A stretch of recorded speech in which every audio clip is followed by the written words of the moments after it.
Isang magandang gabi sa inyong lahat, mga kasama, mga katrabaho. Medyo agaw dilim na ito, kaya ang bati ko yung magandang gabi.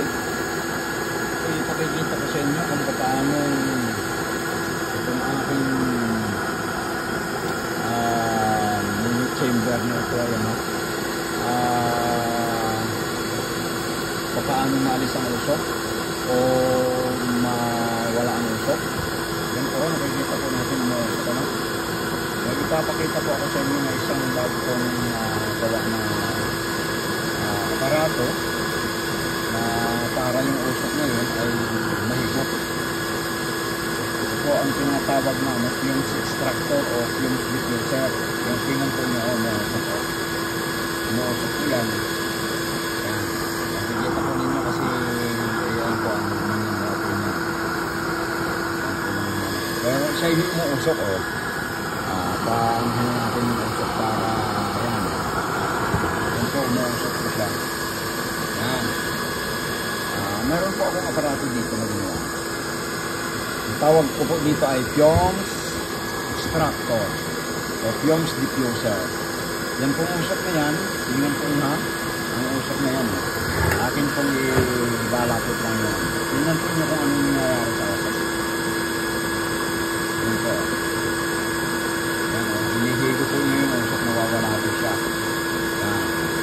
Tingnan po nyo. Ito po ang tawag dito ay fumes extractor o fumes diffuser. Yan po siya. Yan o. Tingnan mo nyo yung usok niya. Akin pong iano sa inyo. Yan. Pag inalis po yan, tingnan po nyo. Umuusok po siya pagka atin pong pausukin. Atin pong titiwarik. Kasi pagka titiwarik yan, yung usok po niya ay uusok po talaga yan. Yan po kasi wala na po yung deposito ng langis. Tingnan po ninyo kung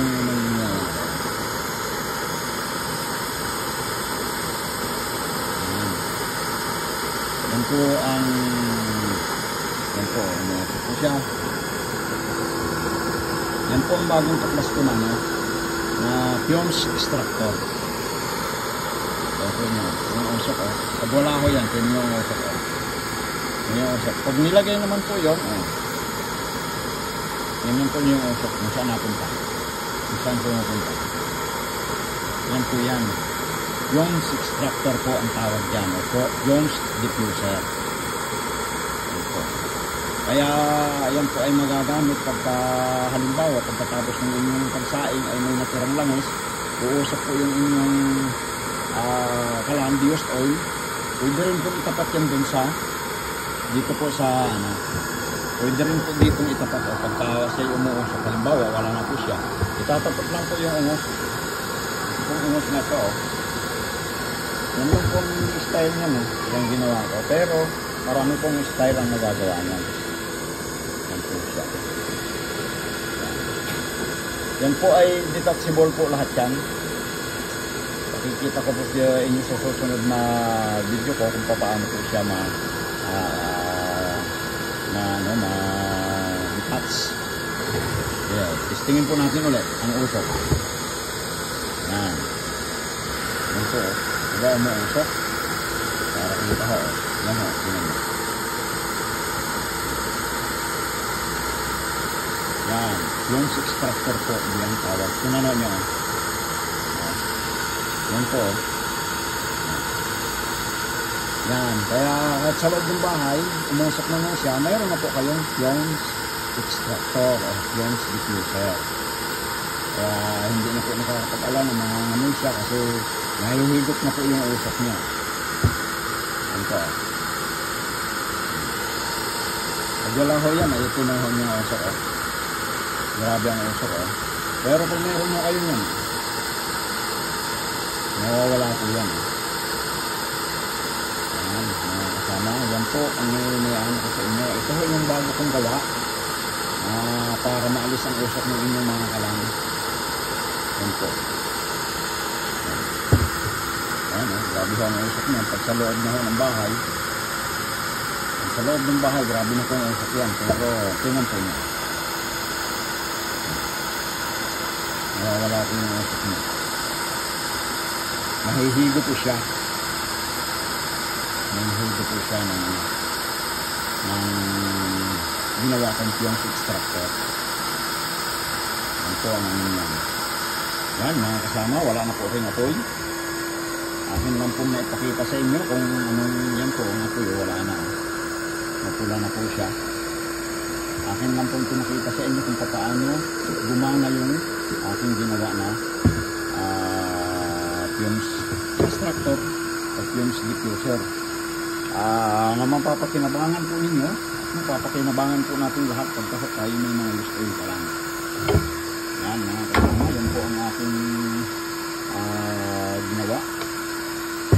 Ito, pinakikita ko lang sa inyo kung paano na siya. Pagkahoy na nyo yan, mausok na po yan pag wala ng apoy. Tingnan po nyo. O, yan. Yan. Uusok na po yan. Uusok na po yung anong yan. Yung kala na yan. Pero yan pong usok niya ay kaya po natin tanggalin yun ito. Tingnan po nyo.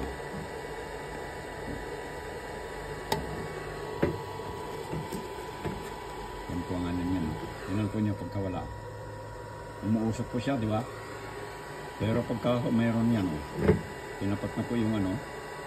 Ito pong ginawa kong ito, pwede po itong ano, pwede po ikabit ito sa ano, sa kuan, doon sa dito sa ano ito. Para pagkatapos ng pag ano, pagkatapos ng pagsaing, umuusok po siya. Pag umuusok po siya, pwede lang po siyang ano, i-on, pwedeng gamitin na siya. Yan po. Tingnan po niyo yung usok niyo. Yan. Pero pag wala po siya, tingnan nyo, umuusok po siya. Yan. Yan mga kasama, ang aking pinakita sa inyo na ano ngayon, na aking bagong gawa. Na hindi naman masasabing invention ito kasi mga innovation lang po ito. Kasi ito po ay ginagamit din sa electronics. Ginagamit din po ito sa ano, pagka yung sa mga soldering iron. Ginagamit po ito. Ginagamit po siya sa mga soldering iron para hindi ko umuwi. Yan mga kasama. Ito po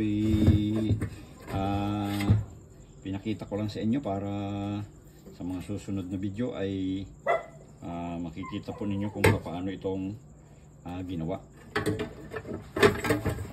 Pinakita ko lang sa inyo kung paano ito gumana ngayon. At sa susunod ay pwede ho natin i-tutorial ito. Ito po siya. Yan. Ito lang pong style niya. Yan lang po yan.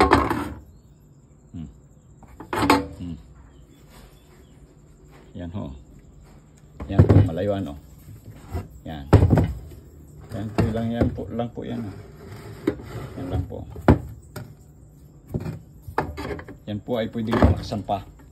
Pwedeng gusto nyo, mabilis sumikop ng ulo. Pwede po. Yan lang po yan. Ito mga kasama. Fumes diffuser or fumes extractor. Yan lang po. Yan mga kasama, kung yung nagustuhan ay paki-subscribe po, paki-hit ang notification, paki-like and share para sa mga susunod na video ay kayo ho'y palaging updated sa aking mga ni-upload. Maraming salamat po, magandang gabi, pagpalain po tayo ng Panginoon.